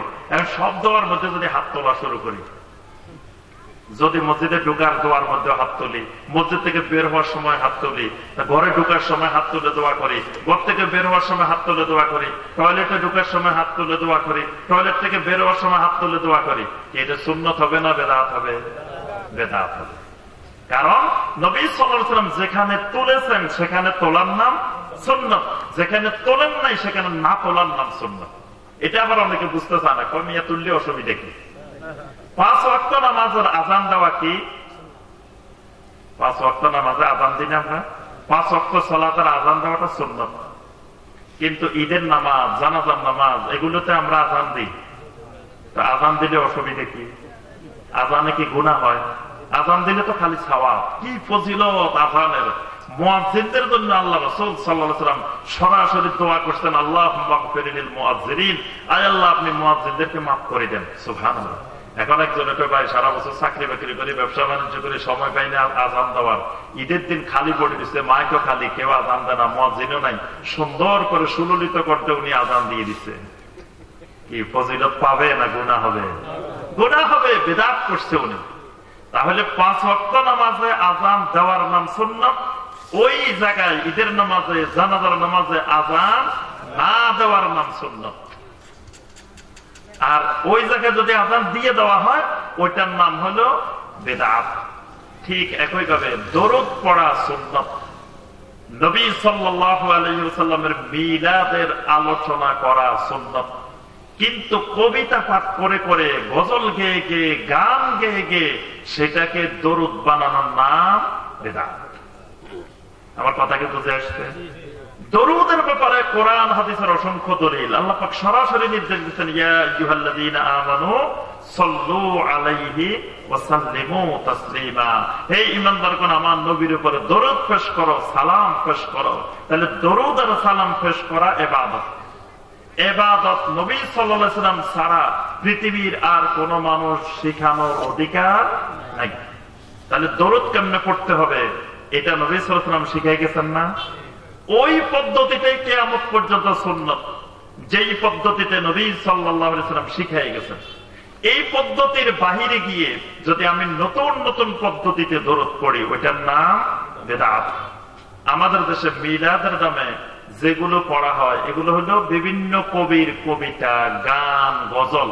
এগুলো দরুদ না, মিলাদ না। মিলাদ হলো আল্লাহ পাক নবী সাল্লাল্লাহু আলাইহি ওয়াসাল্লামের প্রশংসা করে, নবী সাল্লাল্লাহু আলাইহি ওয়াসাল্লামের জন্মের ব্যাপারে অনেক আয়াত কোরআনে কারিমে নাযিল করেছেন। নবী সাল্লাল্লাহু আলাইহি ওয়াসাল্লামের অনেক সহিহ হাদিস আছে নবী সাল্লাল্লাহু আলাইহি ওয়াসাল্লামের জন্মের ব্যাপারে। এই আয়াত আর হাদিসগুলো যদি কেউ আলোচনা করে, শুনে, এটা ফজিলতের কাজ, এটাও ইবাদত। কিন্তু মিলাদের নামে আমাদের দেশে যেটা চলে, এখানে নবী সাল্লাল্লাহু আলাইহি ওয়াসাল্লামের মিলাদ প্রসঙ্গে যে আয়াত এসেছে কোন আয়াতের আলোচনা থাকে না, নবী সাল্লাল্লাহু আলাইহি ওয়াসাল্লামের সহিহ কোনো হাদিস থাকে না। এখানে থাকে শেখ সাদির কবিতা, অমুক বুজুর্গের কবিতা, অমুকের কবিতা, বিভিন্ন জনের কবিতা, গান, গজল মিলেই সেটাকে একটা ইবাদতের রূপ দেওয়া হয়েছে। কবিতা কোনদিন কিয়ামত পর্যন্ত ইবাদত হইতে পারে না। কবিতা আমিও হতে পারি, আপনিও হতে পারেন। কবিতা আপনিও বানাইতে পারেন, আমিও বানাইতে পারি। কবিতা বানানোর জন্য কোনো শর্ত নাই। যে কেউ কবি হতে পারে, যে কেউ বানাইতে পারে। কিন্তু আমি একটা কবিতা বানাইলাম আর আপনি এটাকে ইবাদত মনে করে পড়বেন, এটা বিদআত। এজন্য ঠিক জিকিরের ক্ষেত্রে মনে রাখতে হবে, আল্লাহ রাসূল সাল্লাল্লাহু আলাইহি ওয়াসাল্লাম যেই পদ্ধতিতে যেভাবে জিকির করেছেন কিয়ামত পর্যন্ত ওই পদ্ধতিতে জিকির করার নাম সুন্নাত। ওই পদ্ধতির বাহিরে গিয়ে নিজেদের মন গড়া কৌশল, কলা কৌশল দিয়ে, বিভিন্ন দিকে টান দিয়ে, বিভিন্ন দিকে ধাক্কা দিয়ে, বিভিন্ন পদ্ধতিতে জিকির করার নাম হলো বিদআত। কারণ নবী সাল্লাল্লাহু আলাইহি ওয়াসাল্লাম যেই ইবাদত যেভাবে শিখাইছেন কিয়ামত পর্যন্ত ওই পদ্ধতিতে ইবাদত করার নাম সুন্নাত। যেমন ওযু করব আমরা, ওযুর মধ্যে নবী সাল্লাল্লাহু আলাইহি ওয়াসাল্লাম যেই অঙ্গটা আগে ধুইছেন সেটা আগে ধুইতে হবে, যেটা পরে ধুইছেন সেটা পরে ধুইতে হবে। এখন শীতের দিন আমি মোজা করলাম, মোজা খুলে করলাম যে আরে যে শীত লাগতেছে, আমি যদি হাত ধুয়ে ধুয়ে আস্তে আস্তে পায়ের দিকে যাই অনেক দেরি হয়ে যাবে। আগে সুন্দর করে পাটা ধুয়ে ফেলে, ভালো করে ধুয়ে মোজা পরে ফেলি, পরে আবার আস্তে আস্তে উপরের দিকে হাত ধুয়ে ফেললাম, মুখ ধুলাম, লাস্টে যায় মাথা মাছে করে ওযু শেষ করলাম। ওযুর সব কাজে আমি করছি, কিন্তু আগেরটা পরে, পরেরটা আগে। আমার ওযু হবে না। কারণ কি? পদ্ধতি মিলে নাই। নবী সাল্লাল্লাহু আলাইহি ওয়াসাল্লাম যেই পদ্ধতিতে করছেন হুবহু সেই পদ্ধতি হইতে হবে। সালাত নবী সাল্লাল্লাহু আলাইহি ওয়াসাল্লাম যেই পদ্ধতিতে পড়েছেন কিয়ামত পর্যন্ত ওই পদ্ধতিতে হওয়া লাগবে। পুরুষেরাও নবী সাল্লাল্লাহু আলাইহি সাল্লামের মতো সালাত আদায় করবে, নারীরাও নবী সাল্লাল্লাহু আলাইহি সাল্লামের মতো সালাত আদায় করবে। কারণ নবী সাল্লাল্লাহু আলাইহি সাল্লামের আম নির্দেশ হলো সল্লু কামা রাআইতুমুনি উসাল্লি। নারী পুরুষ সবাই আমি নবী যেমনে সালাত আদায় করি তেমনে সালাত আদায় করো। এখন এই আম নির্দেশটাকে খাস করতে হলে এই দলিলের চাইতে আরো শক্তিশালী দলিল লাগবে। যেমন আমি আপনাদের সবাইকে বললাম যে সম্মানিত ভাইয়েরা, আপনারা সবাই মাহফিল শেষ হলে সুন্দর মতো চলে যাবেন, এটা হলো আম নির্দেশ। পরে বললাম যে শুনেন ভাই, আমাদের আব্দুল খালেক ভাই, আব্দুল মালেক ভাই দুইজন খালি থাকবেন, এই নির্দেশটা হলো কি খাস।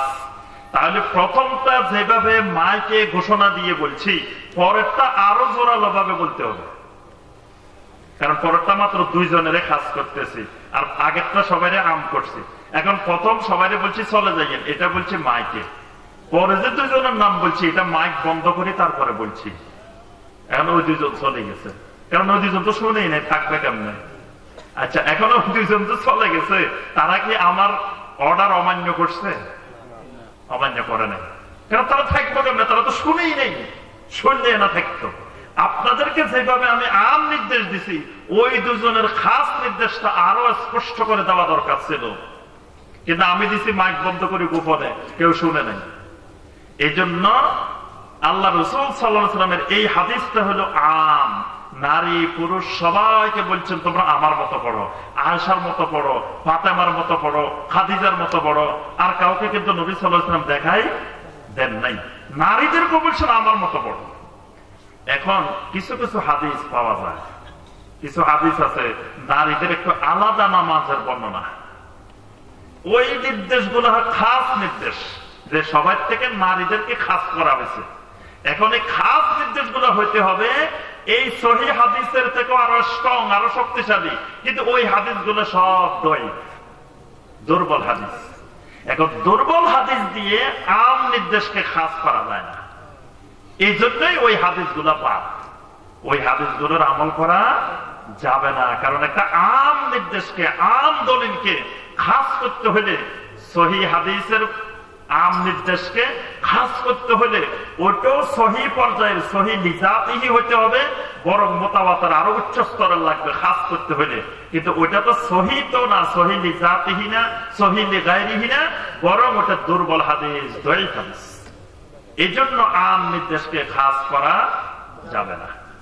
এই জন্য আমার ভাইরা এবং বোনেরা, এই জন্য আমাদেরকে খেয়াল রাখতে হবে, সব ক্ষেত্রে সুন্নতের উপরে থাকতে হবে, বেদাত থেকে সব সময় দূরে থাকা লাগবে। বেদাত করলে ক্ষতি কি, এটা বলে আমার আলোচনা শেষ।